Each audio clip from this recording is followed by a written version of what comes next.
In this video, we are going to talk about using truth tables to determine validity.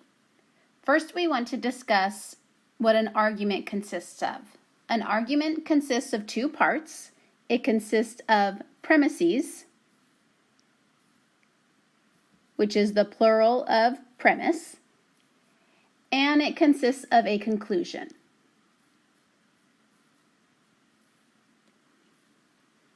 An argument is valid if the conclusion is true whenever the premises are assumed to be true. And an argument that is not valid is said to be an invalid argument, also called a fallacy.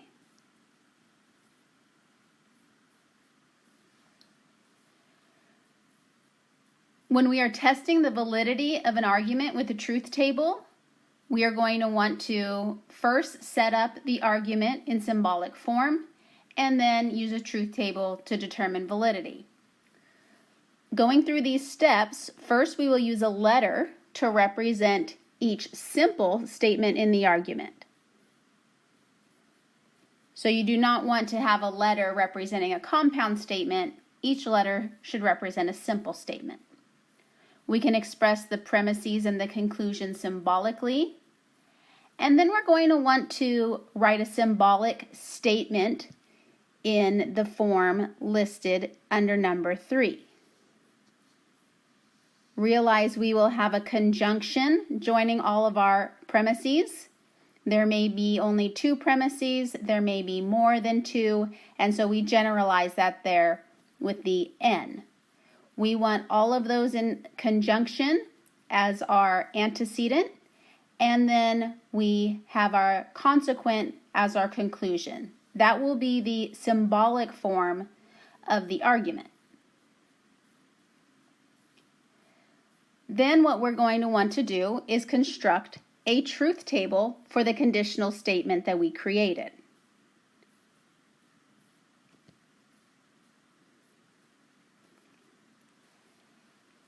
Then to determine validity, we look at the final column of our truth table.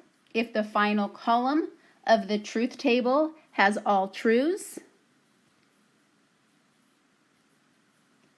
the conditional statement is a tautology,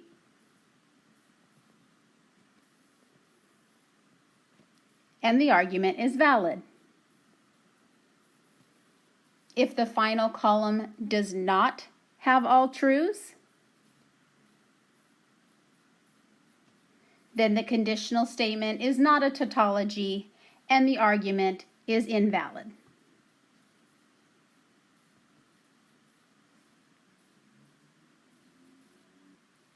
Let's look at an example.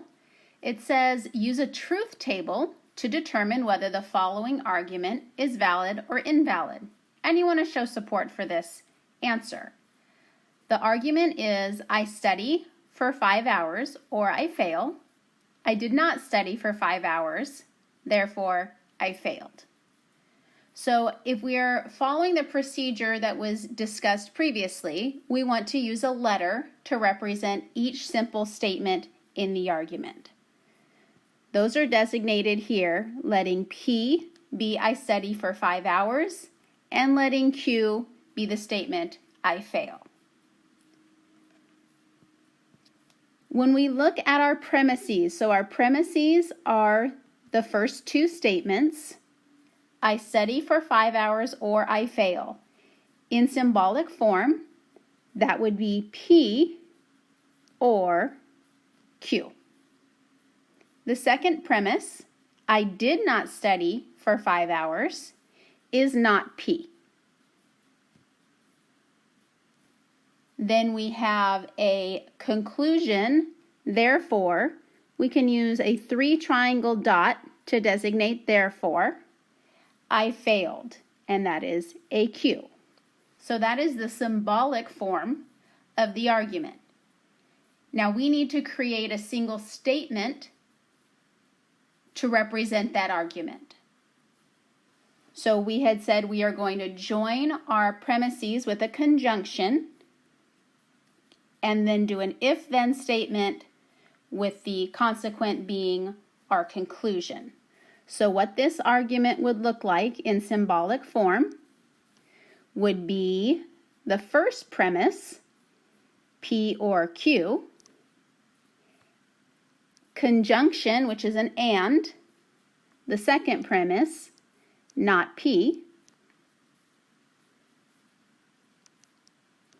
implies the conclusion Q. That is a symbolic form of our argument. So we are going to need to now create a truth table for that statement. This argument only has a P and a Q. So we will start with the P and the Q columns.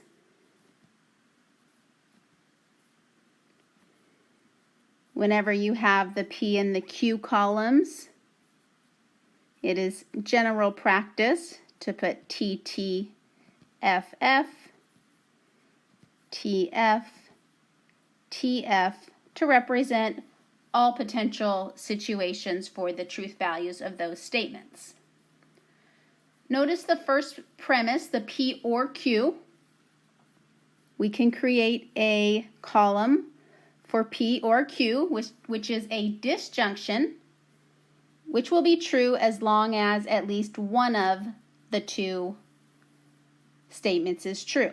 So that would be T, T, T, F, because a false or false gives us a false. The second premise is not P, so that would be taking the opposite truth values of our P column. So we'd have F, F, T, T for that column. So we have our two premises, but now we need to join those with a conjunction, P or Q, and not P. We are comparing columns 3 and 4, and a conjunction is only true when both statements are true. So here we will get an F, F, T, F. Only that third row has two truths.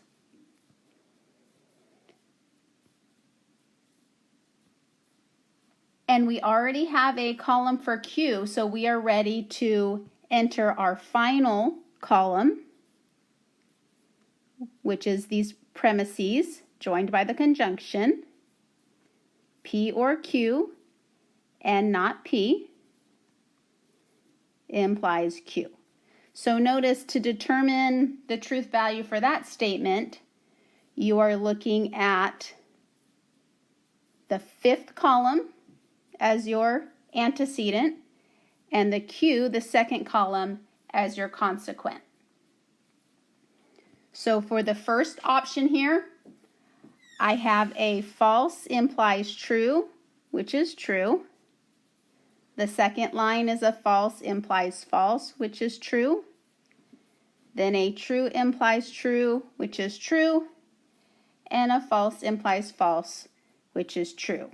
And you can review your truth values for conditionals if you are unclear about why those all came out to be true. So if you notice, all of these came out to be true, which means that we have a tautology and that our argument is, in fact, valid.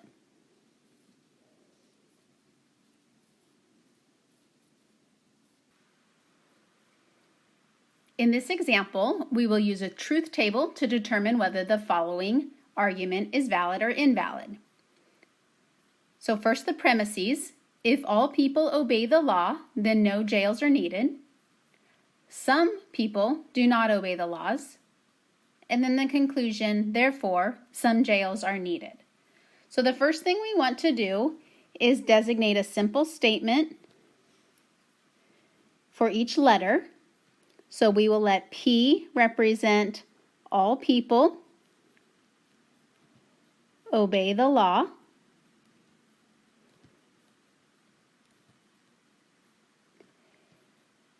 we will let Q represent no jails are needed.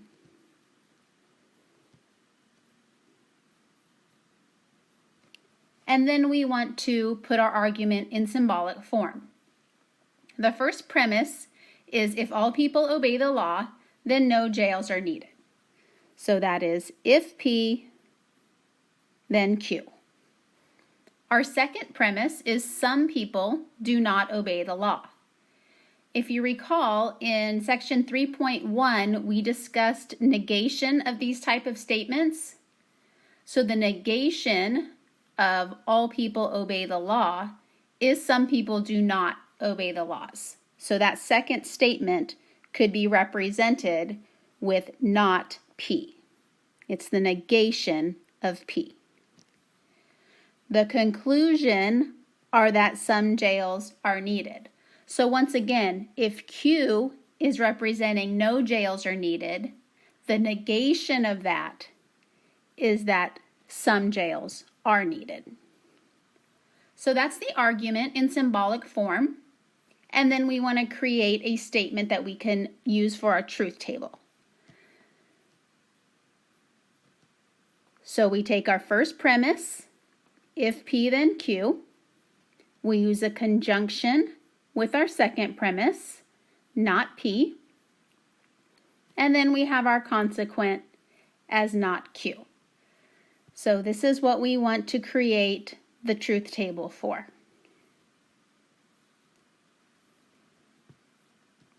So we will have a P column and a Q column.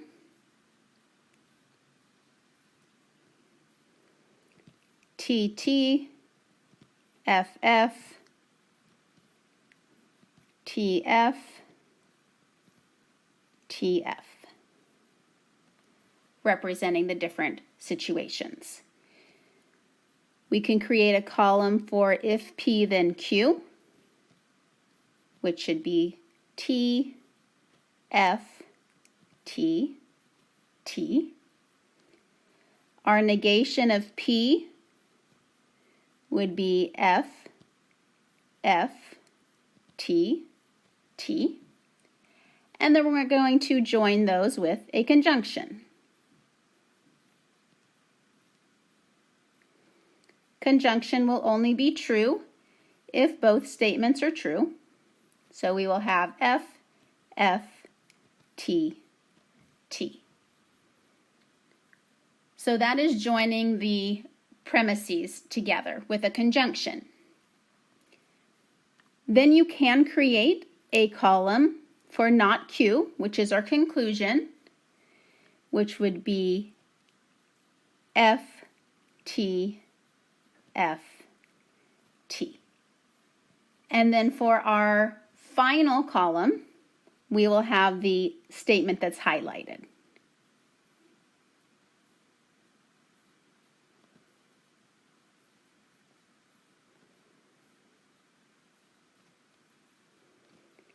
And we will use the previous two columns for the antecedent and the consequent and get T, T, and then a true implies false is false, and then a T.